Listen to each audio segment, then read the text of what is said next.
Welcome to our channel. Today we how to activate LangChain with Pinecone for vector search. Easy tutorial step by step clearly.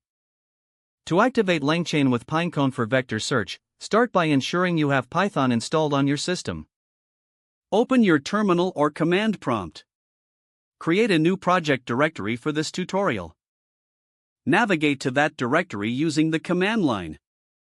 Next, set up a virtual environment by running the command python mvenv. Activate the virtual environment. On Windows, use the command env /scripts/activate. On macOS or Linux, use the command source env/bin/activate. With the virtual environment active, install the necessary libraries. Run the command pip install LangChain Pinecone client. Once the installation is complete, sign up or log in to your Pinecone account. After logging in, create a new project in Pinecone. Retrieve your API key from the Pinecone console.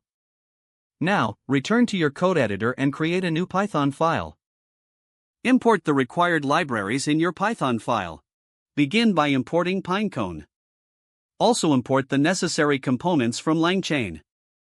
Next, initialize Pinecone using your API key.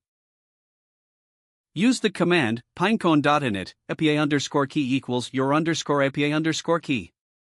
Replace your _API_key with your actual Pinecone API key. Now, create a Pinecone index. You can do this by calling pinecone.create_index, your _index_name. Replace your _index_name with a relevant name for your project.